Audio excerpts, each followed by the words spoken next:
आप देख रहे हैं अपना बिहार और आपके साथ मैं हूं विवेक। नीतीश कुमार की समाधान यात्रा पर सहयोगी आरजेडी के विधायकों ने सवाल उठाना शुरू कर दिया। आरजेडी के विधायक और पूर्व कृषि मंत्री सुधाकर सिंह तो नीतीश कुमार पर हमलावर थे ही। अब आरजेडी के दिनारा से विधायक विजय मंडल ने सवाल खड़े कर दिए हैं, जिस पर जेडीयू ने पलटवार भी किया कि ऐसे विधायकों पर कार्रवाई की मांग भी की गई है। हमारे सवाल का जवाब खुद ही यहाँ बिहार विधानसभा में नहीं मिलता है तो दूसरी जगह क्या वो समाधान देंगे। इस यात्रा में अफसरों पर लगाम लगाए, प्रखंड से लेकर के सचिवालय तक भ्रष्टाचार में डूबा हुआ है। हिस्सेदार दल का कोई घटक दल का वह व्यक्ति आरोप लगावे जो खुद 420 का आरोपी हो। पहले ये तस्वीर देखिए। तस्वीर समाधान यात्रा की है। सोमवार को बिहार के मुख्यमंत्री नीतीश कुमार और उप मुख्यमंत्री तेजस्वी यादव साथ साथ सारण में थे। यानी नीतीश कुमार जिस समाधान यात्रा के जरिए लोगों की समस्या जानने निकले हैं, उसमें तेजस्वी का पूरा साथ है। लेकिन उसी समाधान यात्रा पर आरजेडी के विधायकों ने सवाल उठाना शुरू कर दिया है। जानने का सबसे बड़ा जो प्लेटफॉर्म है वो विधायिका होती है, और विधानसभा में हम लोग के जो सवाल हैं वो जनता के सवाल हैं, और जब जवाब वहीं वो नहीं दे पाते हैं तो फिर वो घूम करके क्या देखेंगे अलग से। हम लोग उसी के लिए 243 लोग चुन कर आए हैं। हमारे सवाल का जवाब खुद ही यहाँ बिहार विधानसभा में नहीं मिलता है तो दूसरी जगह क्या वो समाधान देंगे। नीतीश कुमार पर सुधाकर सिंह के ताबड़तोड़ हमले के बाद जेडीयू के नेता भी हमलावर हो गए हैं। जेडीयू के मुख्य प्रवक्ता नीरज कुमार ने सुधाकर सिंह को 420 कहकर पलटवार किया। महागठबंधन चल रहा है, उसमें हिस्सेदार हैं, और हिस्सेदार दल का कोई घटक दल का वह व्यक्ति आरोप लगावे जो खुद 420 का आरोपी हो। 420 का आरोपी हो, और वैसा व्यक्ति अगर माननीय मुख्यमंत्री नीतीश कुमार जी पर कोई आरोप लगाता है तो हमारी तो उम्मीद है कि ऐसे लोगों पर सख्त से सख्त कार्रवाई होना चाहिए। सीएम पर लगातार किए जा रहे सुधाकर सिंह के हमले से आरजेडी के नेता भी असहज महसूस करने लगे हैं। तभी तो आरजेडी विधायक मुकेश रोशन ने सुधाकर सिंह को बीजेपी का एजेंट बता डाला। कौन विधायक? सुधाकर सिंह बोल रहे हैं। राजद के विधायक हैं, उनको भी मर्यादा में रह करके बयान देना चाहिए। नीतीश कुमार को बीजेपी का एजेंट कह रहे हैं। वो खुद बीजेपी के एजेंट हैं। वैसे ये कोई पहला मौका नहीं जब आरजेडी विधायक और पूर्व कृषि मंत्री सुधाकर सिंह ने नीतीश कुमार पर निशाना साधा हो, लेकिन बात तब ज्यादा गंभीर हो जाती है जब आरजेडी के एक और विधायक ने सीएम की समाधान यात्रा पर गंभीर सवाल खड़े कर दिए। दिनारा विधायक विजय मंडल ने क्या कुछ कहा है, पहले वो भी सुन लीजिए। मुख्यमंत्री जी लगे हैं।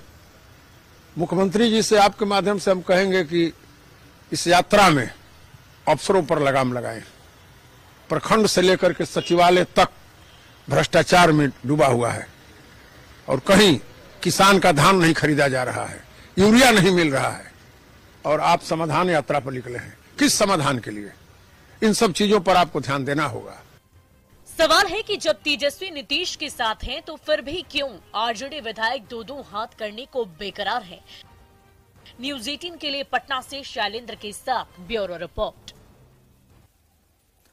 आरजेडी विधायक सुधाकर सिंह की बयानबाजी पर तेजस्वी यादव फिर उन्होंने कहा कि महागठबंधन में ऐसी बयानबाजी बर्दाश्त नहीं की जाएगी। तेजस्वी ने साफ कहा कि महागठबंधन के नेतृत्व पर सवाल बर्दाश्त नहीं किया जाएगा।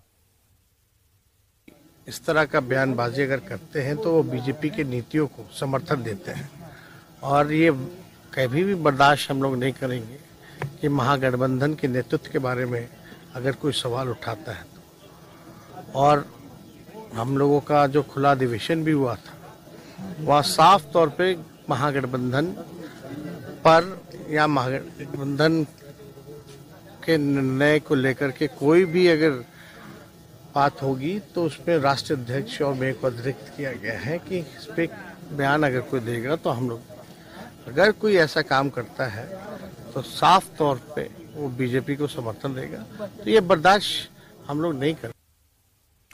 वहीं सीएम बनने के सवाल को तेजस्वी यादव ने साफ खारिज कर दिया। तेजस्वी ने कहा कि महागठबंधन में शामिल सभी दलों का मकसद बीजेपी को रोकना है।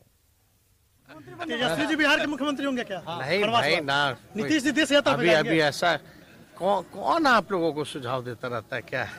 हम लोगों का साफ तौर पे दोनों दलों का या सातों दलों का और माननीय मुख्यमंत्री जी, हम लोग का एकमात्र लक्ष्य है कि 2024 में फिरका पस्ती जो ताकतें हैं, जो सांप्रदायिक शक्तियां हैं, उनसे हम लोगों को मुकाबला करना है। जेडीयू संसदीय बोर्ड के अध्यक्ष उपेंद्र कुशवाहा ने एक बार फिर इशारों में उप मुख्यमंत्री बनने की इच्छा जता दी। हालांकि इस मुद्दे पर वे खुलकर बोलने से बचते रहे, लेकिन न्यूज 18 से बातचीत में कुशवाहा ने कहा कि आने वाले समय में डिप्टी सीएम कौन बनेगा इसका फैसला तो सीएम नीतीश कुमार करेंगे, लेकिन उन्होंने इतना जरूर कह दिया कि उनकी पार्टी आरएलएसपी को जेडीयू में मर्ज हुए काफी वक्त गुजर गया है और ऐसे में अब पार्टी को उस पर ध्यान देना चाहिए। अचानक से इस बात की सरगर्मी तेज हो गई कि मंत्रिमंडल का विस्तार हो सकता है खरवास के बाद, चूंकि कांग्रेस के जो प्रदेश अध्यक्ष अखिलेश सिंह, उन्होंने कहा है कि नीतीश कुमार से उनकी बातचीत हुई और खरवास के बाद मंत्रिमंडल विस्तार होगा। चर्चा ये भी है कि उपेंद्र कुशवाहा भी डिप्टी सीएम बनना चाहते हैं। नहीं, देखिए, कौन व्यक्ति क्या बनना चाहता है और उपेंद्र कुशवाहा डिप्टी सीएम बनना चाहते हैं, ऐसी बात नहीं है। मेरी कोई व्यक्तिगत आकांक्षा नहीं है। बाकी कोई निर्णय भी लेना हो मंत्रिपरिषद के विस्तार के बारे में या किसको क्या कहां बनाना है उसके बारे में, तो यह विषय तो सीधे तौर पर माननीय मुख्यमंत्री जी का होता है। सीएम नीतीश कुमार ने अपनी समाधान यात्रा के तहत सोमवार को सारण के भैरोपुर गांव का निरीक्षण किया। सीएम ने नजदीक से विकास योजनाओं की हकीकत देखी और महिलाओं से बातचीत की। यात्रा के दौरान सीएम नीतीश कुमार के साथ डिप्टी सीएम तेजस्वी यादव मौजूद रहे। देख लीजिए, बच्चा बोल रहा है। समाज के सबसे निचले पायदान पर बैठे व्यक्ति का सीधे सत्ता के शीर्ष पर बैठे व्यक्ति तक अपनी बात पहुंचा पाना ही हमारे लोकतंत्र की खूबसूरती है, जो सारण के भैरोपुर गांव में देखने को मिली। मौका था समाधान यात्रा का। सीएम नीतीश कुमार भैरोपुर पहुंचे थे लोगों की समस्याओं को जानने और लोग आए थे सीएम को अपनी परेशानी बताने। कौन सा गांव है? गांव का नाम बताओ। गांव के नाम बताओ। बाजार के बगले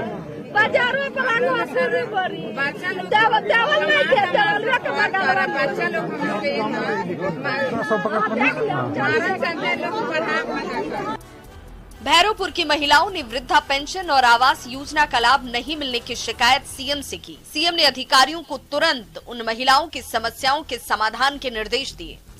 देख लीजिए, बच्चा बोल रहा है। स्कूल में पढ़ाई नहीं। समाधान यात्रा के दौरान सीएम नीतीश कुमार ने भैरोपुर गांव का भ्रमण किया। भैरोपुर में काफी सुखद तस्वीरें भी देखने को मिली, जब गांव में महिलाओं ने सीएम का स्वागत किया और उनके काम की तारीफ की। समाधान यात्रा पर डिप्टी सीएम तेजस्वी यादव ने कहा कि लोगों की समस्याओं का तेजी से समाधान किया जा रहा है। सारी चीजें जो है काफी जीविका को लेकर के काफी बढ़िया काम हुआ है और भी कई योजनाएं हैं। उस चीज के बारे में अंतिम में जितने यहाँ विधायक हैं जिले के, उन सबको बुला के उनकी भी राय ली जाती है। सीएम नीतीश और deputy CM Tejashwi Yadav Chhapra medical college का जायजा लेने भी पहुंचे। सीएम ने कहा कि जल्द ही शिक्षकों की भर्ती कर ली जाएगी और 15 अगस्त तक अस्पताल के निर्माण का काम पूरा हो जाएगा। वहीं डिप्टी सीएम तेजस्वी यादव ने कहा कि अस्पताल में जल्द इलाज शुरू होगा, जिससे लोगों को काफी सुविधा होगी। अब इसको आने का जो रास्ता भी बना दे रहे हैं ताकि एकदम 4 लेन से सब से जुड़ जाएगा। रेलवे लाइन है, उसके साथ उससे भी जुड़ जाएगा ताकि किसी को यहाँ पर आने में और यहाँ से जाने में किसी तरह का दिक्कत नहीं।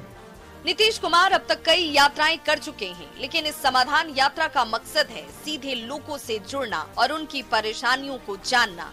सीएम लोगों से मिल रहे हैं, लोगों की परेशानियों को जल्द दूर करने का निर्देश भी दे रहे हैं। अब अधिकारी कितनी तत्परता दिखाते हैं, ये देखने वाली बात है। न्यूज 18 के लिए छपरा से रवि एस नारायण और संतोष गुप्ता की रिपोर्ट। जेडीयू के राष्ट्रीय अध्यक्ष और मुंगेर से सांसद ललन सिंह ने एक बार फिर कहा कि नीतीश कुमार में प्रधानमंत्री बनने की सभी योग्यताएं हैं। मुंगेर में कई प्रखंडों और पंचायतों में जनसंवाद के माध्यम से ललन सिंह जनता की नब्ज टटोलने में लगे हैं और 4 दिवसीय यात्रा के अंतिम दिन ललन सिंह ने एक बार फिर कहा कि पीएम उम्मीदवार होना और योग्यता रखना दोनों अलग अलग बातें हैं और नीतीश कुमार में पीएम बनने की सभी योग्यताएं हैं, लेकिन उम्मीदवार पर फैसला सर्वसम्मति से होगा। पीएम पद के उम्मीदवार होना और पीएम पद की योग्यता रखना दोनों अलग अलग चीज है। मैंने ये कहा है कि प्रधानमंत्री बनने के जितने योग्य कारण हो सकते हैं वो माननीय मुख्यमंत्री नीतीश कुमार जी में उपलब्ध है। तो क्या पार्टी और प्रधानमंत्री तो तय करेगा, सभी पार्टियां मिलकर तय करेंगी ना। केंद्रीय मंत्री पशुपति पारस ने एक बार फिर कहा कि देश में पीएम पद के लिए कोई वैकेंसी नहीं और विपक्ष में एक अनार 100 बीमार की स्थिति है, जबकि देश की जनता ने अभी से ही 2024 में फिर एक बार नरेंद्र मोदी को देश का प्रधानमंत्री बनाने का फैसला कर लिया है। पद का कोई वैकेंसी नहीं है।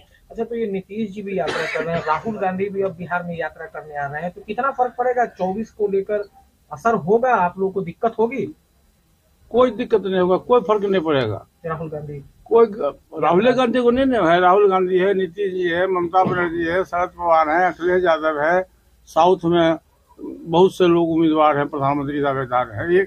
एक अनार और 100 बीमार, एक अनार और 100 बीमार है, लेकिन उधर तो एकमात्र नेता है नरेंद्र मोदी जी।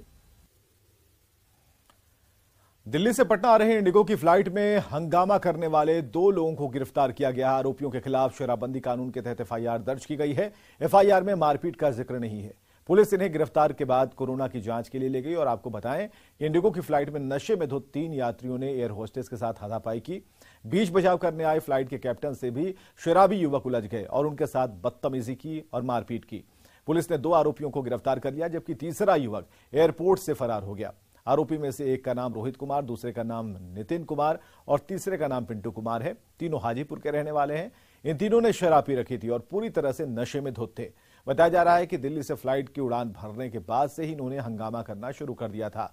इनकी वजह से फ्लाइट में सवार दूसरे पैसेंजर्स को परेशानी हुई है।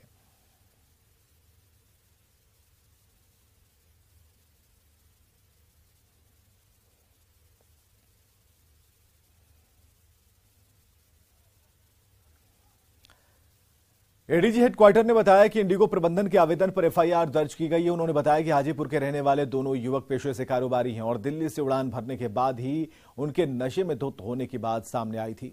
पटना पहुंचने के बाद दोनों को सीआईएसएफ के माध्यम से पुलिस को सौंप दिया गया।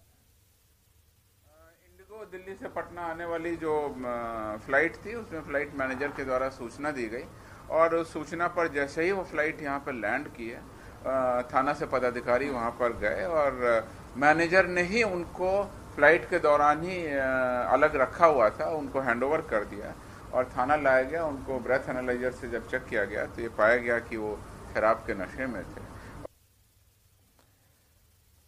पटना में 25 लाख की शराब बरामद की गई है। मुजफ्फरपुर में ट्रक और कार से भारी मात्रा में विदेशी शराब बरामद की गई, जबकि बेगूसराय में देसी शराब की कई भट्टियों को ध्वस्त कर दिया गया।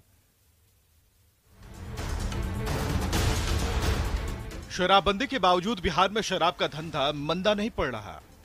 अस्पताल के बेड पर इलाज कराते इस युवक को देखिए, ये शराब का सप्लायर है।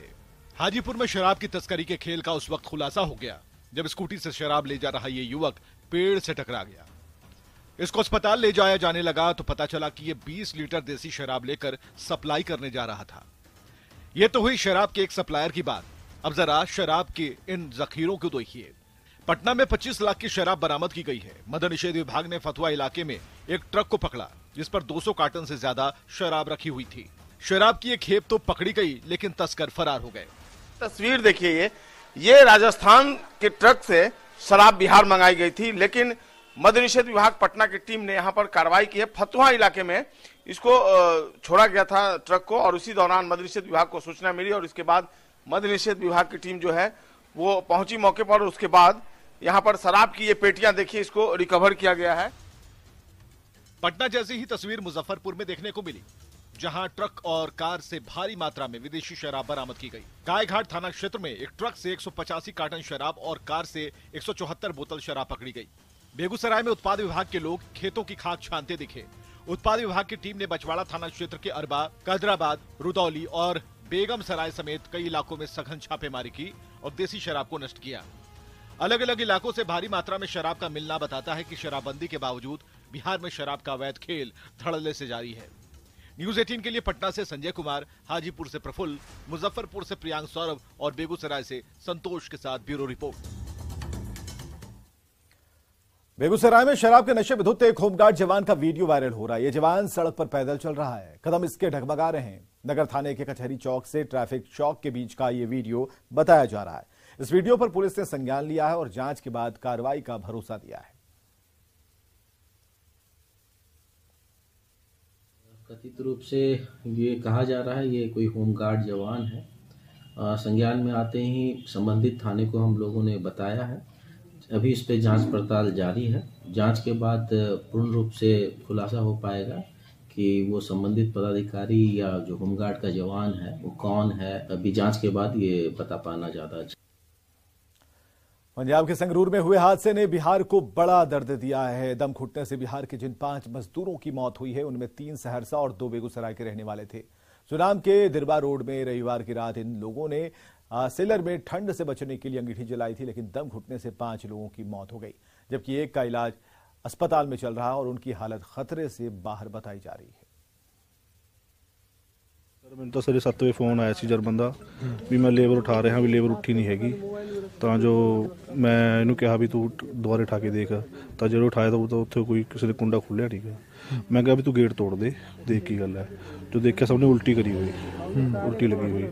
ਉੱਥੇ ਇੱਕ ਤਸਲਾ ਪਿਆ ਸੀਗਾ ਜੀ, ਜਿਸ ਧੂਆਂ ਇੱਕਦਮ ਬਾਹਰ ਨਿਕਲਿਆ ਵੀ ਜੋ ਰਾਤ ਇਹ ਸੌਣ ਲੱਗੇ ਅੰਗੀਠੀ ਪਾਲ ਕੇ ਲਵੇ ਸੌ ਗਏ, ਜਿਹਦੇ ਧੂਏ ਕਰਕੇ ਇਹਨਾਂ ਨੂੰ ਇਹ ਹੋ ਗਈ। ਇੱਕ ਬੰਦਾ ਸਾਨੂੰ ਲੱਗੇ ਵੀ ਉਹਦੇ ਵਿੱਚ ਸਾਹ ਚੱਲ ਰਹੇ ਨੇ, ਅਸੀਂ ਕਾਰ 'ਚ ਨਾਲ ਦੇ ਨਾਲ ਜੀਮ ਹਸਪੀਟਲ ਲੈ ਗਏ, ਹੁਣ ਉਹ ਵੈਂਟੀਲੇਟਰ ਤੇ है, यानी कि ਉਹਦੀ ਹਾਲਾਤ कुछ कह नहीं सकते। अभी भी मौजूद है वहाँ पर। हमारे क्या लगते थे वो? भाई था, गांव का था, रिश्तेदार भी था। अच्छा, भाई भी था तुम्हारा? चचा का मुंडा होगा, पड़ोसी का है। हाँ। कहाँ से? बिहार सहरसा जिला। क्या क्या नाम है पांचों की? पांचों का नाम एक नाम सत्यनारायण, एक नाम सचिन, और एक नाम राधे, और एक नाम करण, और एक नाम संत कुमार। अंत कुमार नाम है इसका। उसका क्या नाम है? रुदल नाम है उसका। वो कहाँ पे? वो बाजू सुनाम हॉस्पिटल में है। वो बाबू लेकर गया कार से उनके, वो अभी आया है वहाँ से देख करके, बोलता अभी वो ठीक है। या कोई दारू दूरू नहीं पिया है, कोई नशा पता वाला बंदा नहीं था, जर्दा बीरी वाला था। उसके बाद वो लोग रोटी खाया, 11 बजे 11:30 बजे काम छोड़ के 12 बजे तक में सब सो गया। तो सो गया, उसके बाद जाकर उसको सुबह जब हम 7 बजे गेट खटखटाया तो कोई नहीं उठा। दूसरे कैमरे वाला सारा जो 10, 12, 15 बंदा था वो उठ गया, वो 6 का 6 नहीं उठा था। छपरा के मशरक में मिनी गन फैक्ट्री का खुलासा हुआ है। बिहार एसटीएफ की टीम ने बंगरा गांव में छापेमारी की, जहां दिलीप भगत के मकान में मिनी गन फैक्ट्री चल रही थी। यहां से 7 देसी पिस्टल, 10 अर्धनिर्मित पिस्टल के अलावा हथियार बनाने के सामान बरामद किए गए। जिन लोगों को गिरफ्तार किया गया है उनमें मुंगेर के कमरुद्दीन, मोहम्मद समीर, मोहम्मद शौकत और मोहम्मद सोएब भी शामिल हैं। मशरक थाना क्षेत्र के बगड़ा गांव के एक निवासी हैं, उनके मकान में छापामारी की गई और भारी संख्या में हथियार बनाने के सामान, उपकरण, अर्धनिर्मित हथियार बरामद करते हुए एक मिनीगन फैक्ट्री का उद्भेदन किया गया। इसमें कुल 7 देसी पिस्तौल, अर्धनिर्मित पिस्तौल 10 यानी कुल 17, लेथ मशीन जिस पर ये सारे बनाते थे वो उपकरण और 28,000 रुपये राशि भी बरामद की गई। मुजफ्फरपुर के अहियापुर थाना क्षेत्र में व्यवसायी से फोन पर 50 लाख की रंगदारी मांगने के मामले में पुलिस को बड़ी सफलता हाथ लगी है। मुजफ्फरपुर पुलिस ने इस मामले में और गोलीबारी के मामले में 3 आरोपियों को पकड़ा है। अपराधियों के पास से 2 देसी कट्टा, 3 जिंदा कारतूस, 5 मोबाइल और 1 दुपहिया वाहन जब्त किया है। किराना व्यवसायी थे जिनसे 50 लाख रुपए की रंगदारी की मांग की गई थी और उनको इसमें डराने का भी प्रयास किया गया था। उनके घर पर गोलीबारी भी की गई थी। इसी आलोक में एक केस प्रतिवेदित किया गया था। हम लोग उस केस को टाउन डीएसपी साहब जो हैं उनके नेतृत्व में एसआईटी गठित करके इन्वेस्टिगेट कर रहे थे, जिसमें लोकल एसएचओ अहियापुर थे और जो हम लोग की डीआईजी की टीम थी वो भी शामिल थी। इसी केस के इन्वेस्टिगेशन के क्रम में 8 तारीख को झापा के पास से 3 लोगों की गिरफ्तारी की गई है। गया से बड़ी खबर है, ट्रक ने बाइक सवार को रौंदा है, 3 लोगों की दर्दनाक मौत हो गई है। पति पत्नी और एक बच्चे की मौत हुई है। 6 साल का मासूम हादसे में घायल हो गया और दुब्बा पुल के पास की यह घटना है। गया से बड़ी खबर इस वक्त की, 3 लोगों की दर्दनाक मौत की खबर।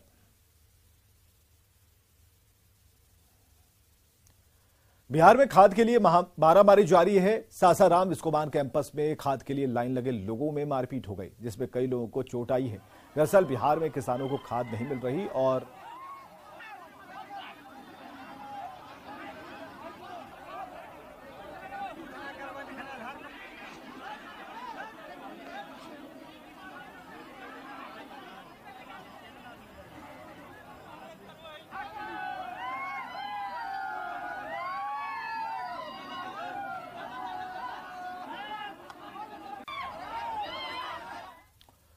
वैशाली से अगली खबर, जहां मानवता को शर्मसार करने वाली तस्वीर सामने आई, जहां एक नवजात को आवारा कुत्ते नोच रहे थे। स्थानीय लोगों ने इसकी खबर डायल 112 को दी, जिसके बाद बच्ची को महनार सीएससी ले जाया गया। हालांकि उसकी जान नहीं बच सकी। घटना महनार नगर परिषद के वार्ड संख्या 5 की है। स्थानीय लोगों ने बताया कि नवजात बच्ची को कुत्तों ने काटकर जख्मी कर दिया था। वे डॉक्टरों पर भी लापरवाही का आरोप लगा रहे हैं। लोगों का कहना है कि अस्पताल में बच्ची का इलाज देर से शुरू हुआ, जिससे उसकी जान नहीं बचाई जा सकी।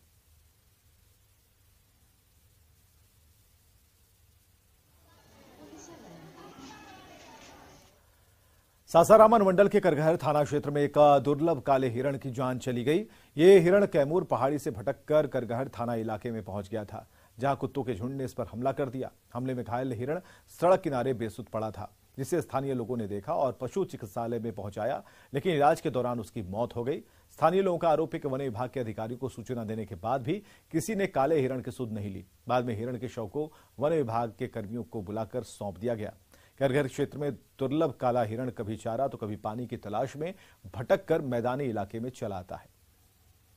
भैया काट दी थी, सिवान में ठंडे के मौसम में पड़ गई थी, उसको टंगवा कर लाए।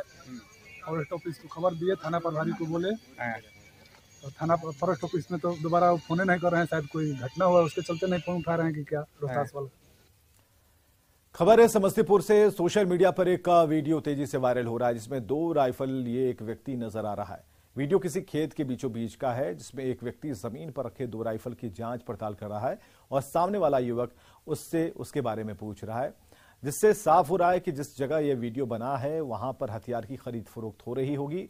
सोशल मीडिया पर वायरल हो रहा है ये वीडियो और गंगा के दियारा इलाके का ये बताया जा रहा है, लेकिन न्यूज 18 इस वीडियो की पुष्टि नहीं कर रहा।